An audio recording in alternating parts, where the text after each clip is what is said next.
Hello, everybody, and welcome back to the Crowd Chatter Podcast. And today is going to be a our first update of the brand of the college basketball AP poll. We had our first opening week has passed, and we have a brand new set of rankings. This is the first new set since the preseason poll came out. And I decided I was just gonna do this every week because going over like all the college basketball teams every month would be just way too many. So I'm just gonna go over like the top 25, and if there's something else I want to mention, then I can do that. But I'm not gonna going over all the college basketball teams is just too many. So I'm just gonna go over the top 25 each week to make it easier.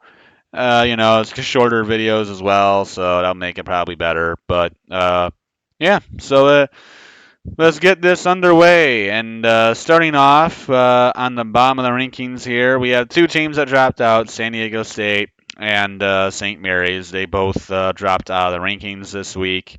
The two teams they would make room for are Colorado at 25 and James Madison at 24. Obviously, James Madison had the huge upset to start the year when they took down Michigan State in Breslin.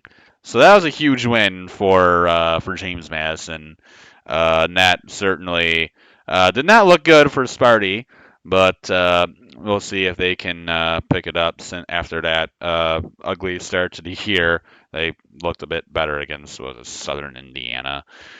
Michigan will play tonight. The Wolverines will be on, so we can hope for a Wolverine win. But after James Madison, next we have the Fighting Illini at number 23, going up 2 spots, with Alabama also going up 2 spots to number 22. Nova would jump a spot to number 21, with North Carolina and Texas both dropping the spot. Michigan State, of course, after losing to James Madison, takes a absolute massive plummet, down from 4 to 18, with Kentucky also dropping the spot. USC and Baylor both would jump 5 spots with their big wins over Kansas State and Auburn, respectively. Some big wins for those two. Arkansas would remain at number 14, with A&M going up 2 after beating Ohio State. Miami, Florida would go up a spot, with Gonzaga, FAU both staying at number 11 and 10, respectively. Duke would drop 7 spots from number 2 to number 9 after losing at home to Arizona. Creighton would remain at number 8, with Tennessee going up 2 to 7, Houston up to number 6. UConn, Marquette also would go up 1 spot themselves, going to number 5 and number 4.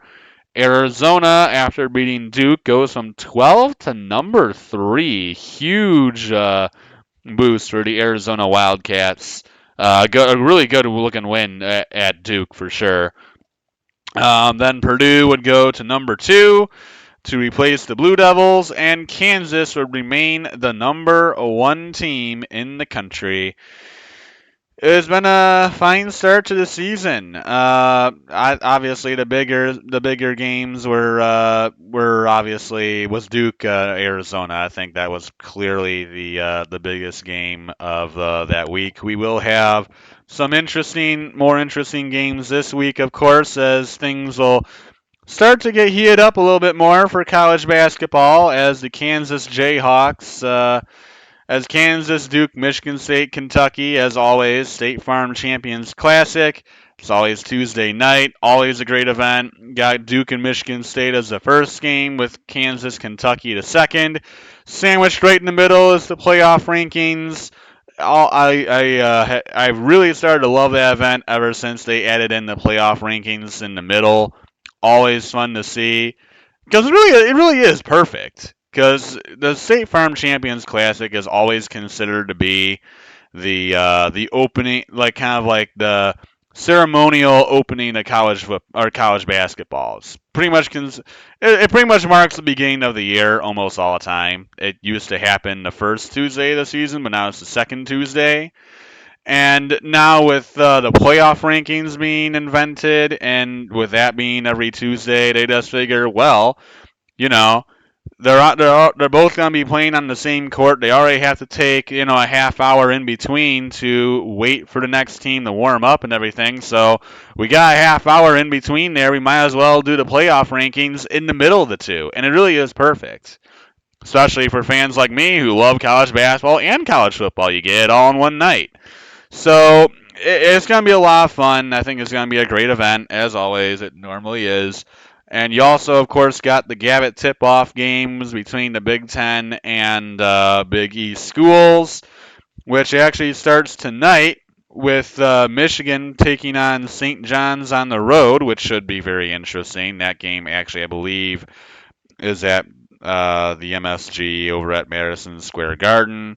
You also got Xavier in Purdue tonight. I'm pretty sure that also is going to be tonight as well, if I'm not mistaken. Yes, it is tonight. It is Xavier and Purdue.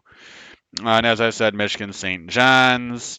You got Creighton taking on Iowa. There's some good some good matchups as part of the Gavitt tip-off games. So definitely plenty of games to see. Marquette, Illinois. That's the one I was remembering. That's going to be a really good game. That's one to see.